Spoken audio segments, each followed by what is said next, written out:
Thank you very much for that introduction, and I also want to really express sincere thanks to the Asai Glass Foundation for this recognition for IPBES, and also congratulate fellow recipient of this award for this year, Bob.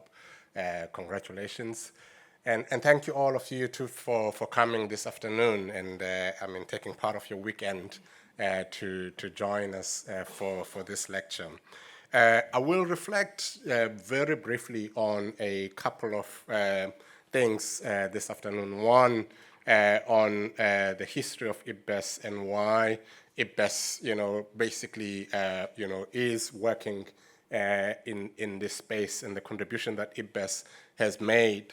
But also I want to take an example just to reflect and give us perhaps some inspiration about what is possible if we take time to really invest ourselves intentionally to change the course of direction in the world that we live in today.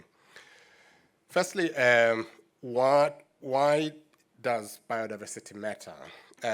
We know that biodiversity is the variety of life on Earth, but why is it important? I think it's important because, one, biodiversity contributes significantly to a lot of things that are important for our existence and our well-being as humans. One, we know that biodiversity contributes to our food. Biodiversity contributes as well to medicines, contributes to many other materials that we use as human beings. The IPBES assessments have shown that basically more than 2 billion people depend on fuel wood for their direct energy needs. IPBES assessments have shown that billions of people still depend on natural medicines for their physical well-being. So there are many other examples that show that as humans, we are very much connected to the natural world, and this natural world is good for our well-being. Biodiversity also, or nature also, has got complex ecological processes that support, for instance, good quality of air, produce good quality water, help us provide for much broader needs for humanity, including regulation of climate. For instance, natural systems today absorb or capture about 60% of the carbon emissions that we produce as humans. And if we think about it, if we continue to degrade these systems and they lose their ability to regulate a number of these, processes, then our life on Earth is actually in danger. But biodiversity also has got other less tangible but really important values. For instance, many of us appreciated these more so during COVID when we were locked up in our houses. And as soon as we got the opportunity to go out and connect with nature, that's when we started to appreciate this value, of being, inspired by nature, of being out, in the natural environment and connecting with things that give us a sense of place, things that give us a sense of cultural identity, things that basically make us who we are as humans. And I think it is these values, that have, inspired, the recognition that we do need to understand what is the state of biodiversity. We also need to understand what is the impact that we as humans are having on biodiversity. And it is what led, among other things, to the establishment of a platform like IPBES. Yes, maybe it's some 20 years after the Rio Conventions, but still not too late. And IPBES was established in 2012 by about 94 governments, and it has grown now to include over 147 members. IPBES basically was formed to strengthen the knowledge foundations for better policy through science. And so the important thing about IPBES is that it is a science policy platform.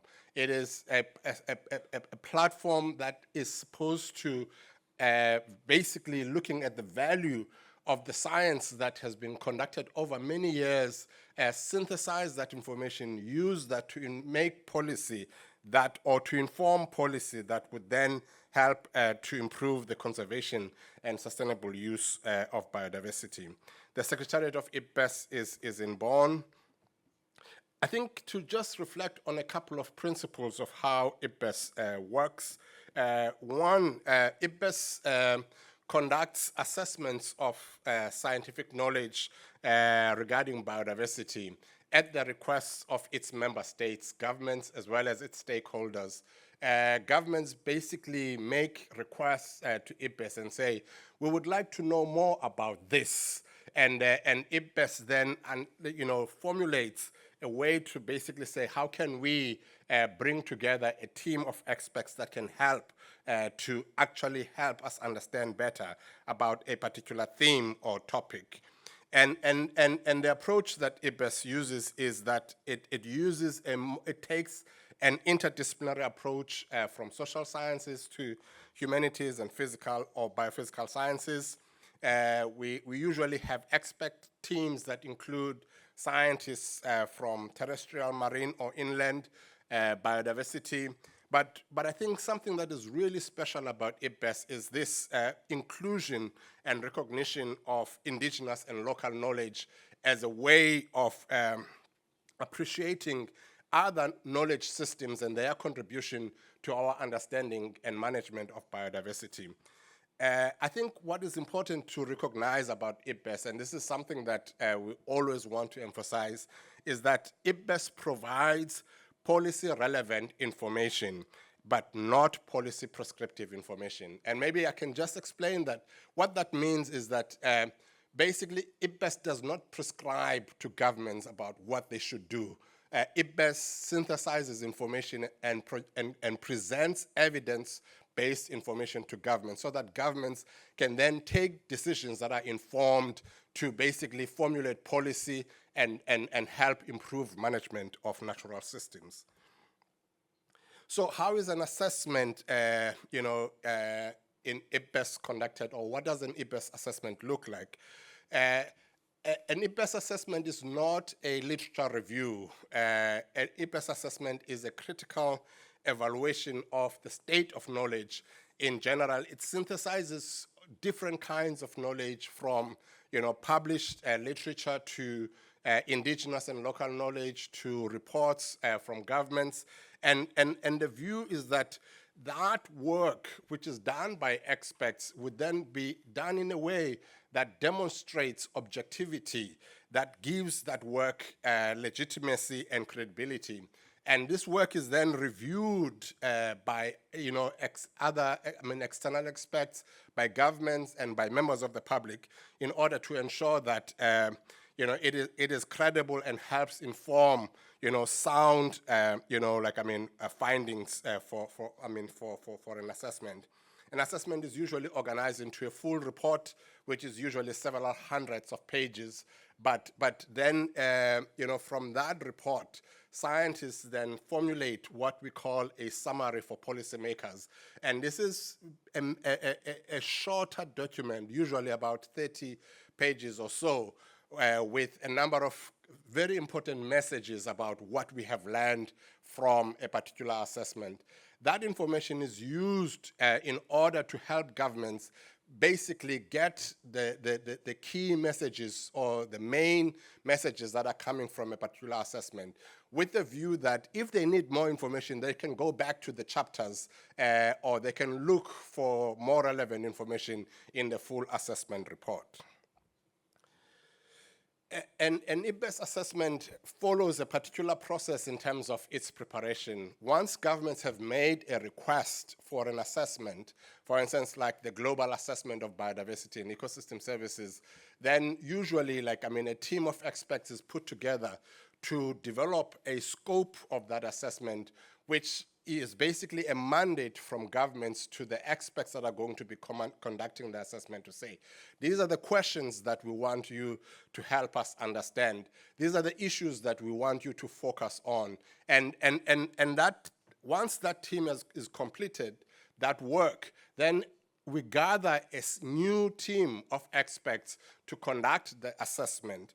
And the team of assessments usually spends 2 to 3 years on an assessment, depending on the type of assessment that they're doing. And then the assessment is then presented, the assessment report, to governments, and in a plenary, and governments consider the chapters of the assessment, but they approve the summary for policymakers. And so when we talk about the summary for policymakers, we talk about a co-produced output that basically governments also participate in developing together with the experts. This part is something that I think we want to, again, just revisit, that IPBES has always taken this approach that considers and recognizes the value of indigenous and local knowledge. And it is something that I think is quite special about IPBES because, one, it's not something that we do at the end of an assessment and we just ask, what is your view about what we have done? We source input from indigenous and people and local communities early in an assessment process. We invite them to contribute. We organize dialogues during assessments in order to ensure that they participate in both the review and in contributing to the content of an assessment. And then when we are done, we produce outreach materials that directly ensure that information that is relevant to them is basically produced and presented in a way that they can access and use. And this way, there is this very continuous process of ensuring that, we don't just speak and work with, one type of knowledge or information, but we work in a way that is much more inclusive than perhaps is previously the case. It's not an easy thing, but it is very important in the way IPBES does things. I think another important component about IPBES and how IPBES works is this work on capacity building. And here, I'll just focus on the fellowship program, which is basically, I think, one of our outstanding, pieces of work.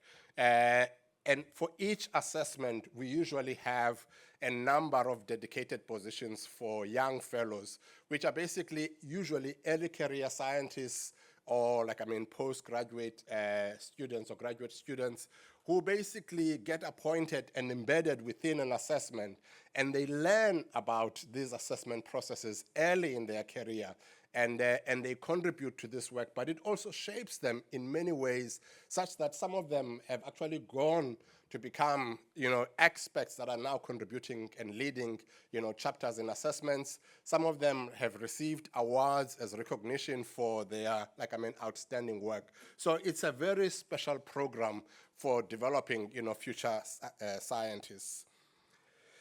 What has IPBES achieved?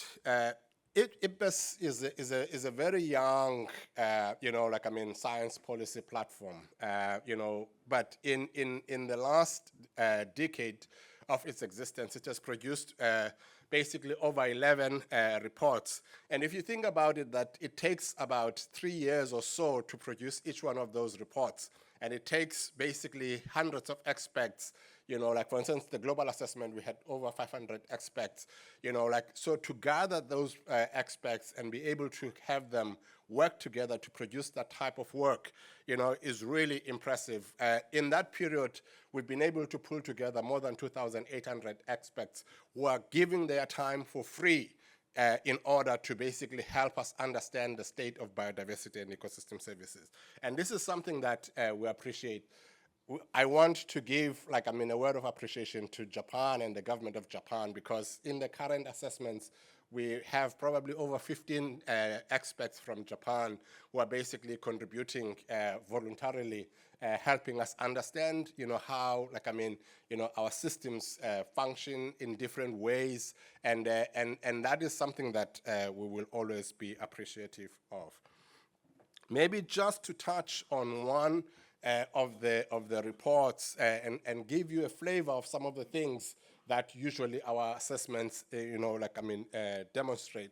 So we had this assessment, which was a very big landmark report for IPBES, the IPBES Global Assessment of Biodiversity and Ecosystem Services. It was published in 2019 and has really shaped a lot of the discussion today about, setting, the global targets and the vision for basically a future where people live in harmony with nature because of the science-based content that was coming from a report like this.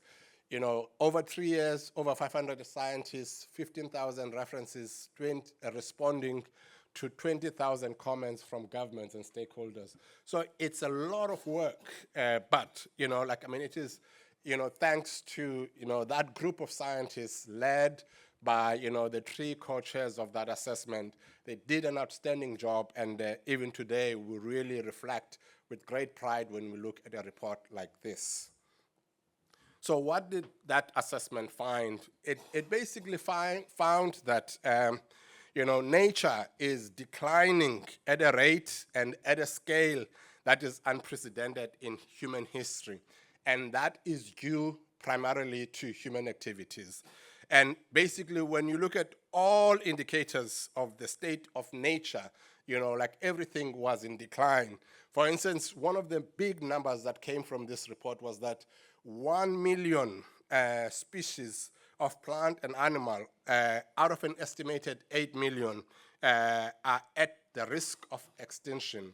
And if you look on the left to where you're sitting, basically that is because we've basically converted or changed land use to about 75% of the area, in basically the last 50 years. And only 3% of the ocean is considered, wild. And 85% of wetlands have been lost. All of these changes that, this report showed were basically driven by just a handful of major drivers, but top among them were land use change and overexploitation of resources. So if you look at that, basically as humans, we are responsible for driving a lot of, change, on planet Earth. The second major finding of this assessment was that 14 out of 18 categories of nature's contributions to people have declined over the last 50 years. And the 4 or so that have really, been on the increase have really been material contributions, which are basically the things that we are extracting, from nature. Food, energy, true fuel wood, materials that we basically take out from nature. So we've been good at taking out from nature, but we've not really been good at making sure that we are managing resources or managing biodiversity sustainably. And obviously what that, doesn't show here is the fact that, that extraction has not been equitable. So, we're taking out more in other areas and for other, places and whereas, other places are actually not getting enough. And this is something that I think also, when we're thinking about, a future that we desire, we need to be thinking about a future where there's more equitable distribution of resources. So given this picture, and I think this bleak picture that, we see about where we are as humanity in relation to our relationship with nature, the question is, is nature's recovery possible? And I want to perhaps take a focus just to give an example on the African continent. And to give an example, if you look, this is basically an assessment of the state of large mammal populations in African protected areas, in most, parts of the continent.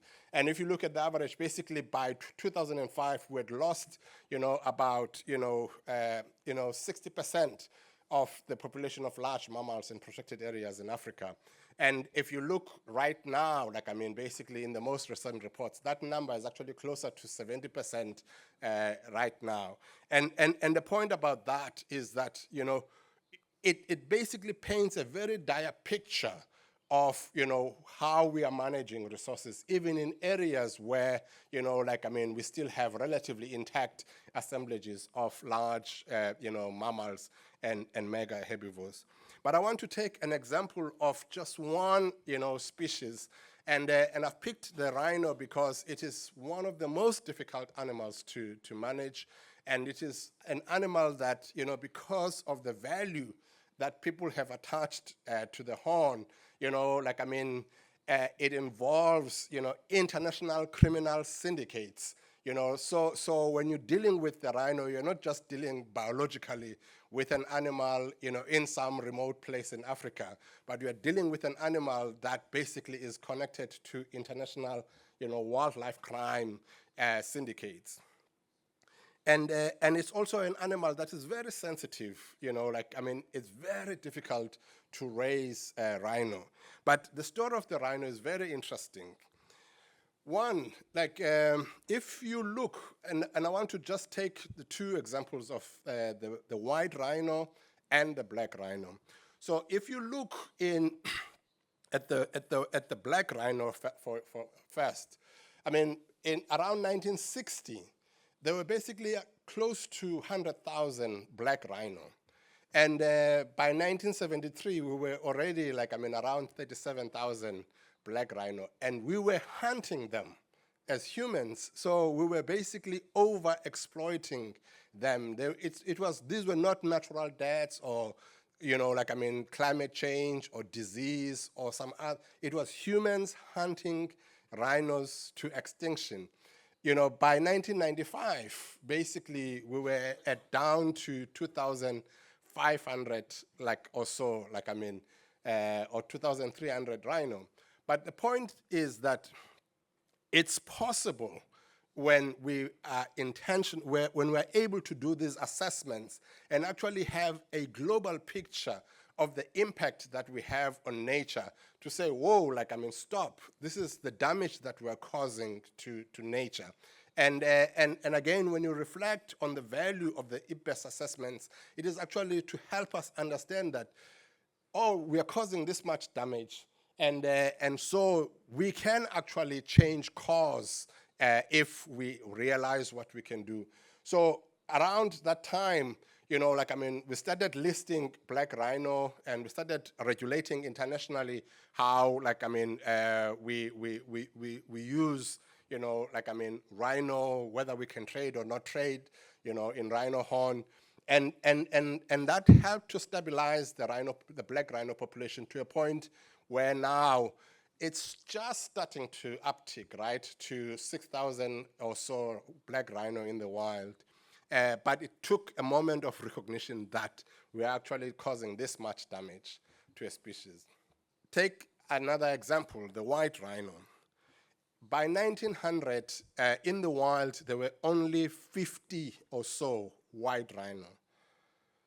And from the mid-50s, or from the 1950s to 1960s, there was a concerted effort to manage white rhino populations in South Africa in particular, which was where basically the last white rhino, southern white rhino were remaining.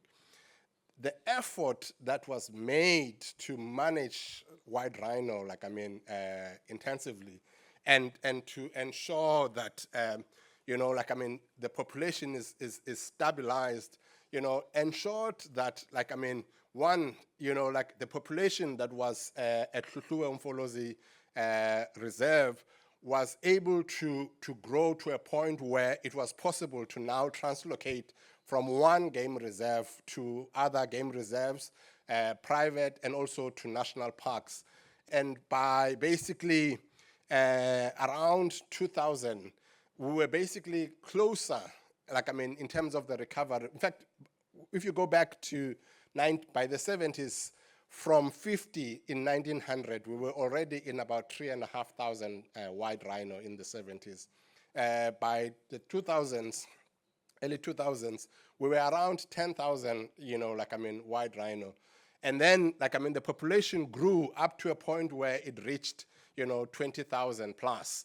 And the period after that mark where you see the decline was actually marked by a period of intensive poaching of white rhino, where more than 1,000 white rhino were being killed per annum, in South Africa alone. And the change that you see now again in the pattern has been due to two major things. One, an intervention that related to the fact that during COVID, there was no, movement of, goods. And so, people couldn't trade, and we saw a dip in poaching. But also, the second thing, many protected areas have dehorned, rhino as an intervention to stop, poaching. And those, interventions have actually seen the population to start again to respond. And the point about it is that, it is possible for us, if we can do this with the rhino, right? We have to think about, what does it take for us to be able to get to those points. For large mammals, this is something that is very important. What I call nature strongholds. Those places that are large enough, that are of high ecological value, are critical for, large mammals to thrive. In Africa, we've mapped out and we've said there are actually about only 6 areas that are large enough for lions, for instance, to grow in the wild. And if you think about it, that is a huge, responsibility in these areas that are just, 6.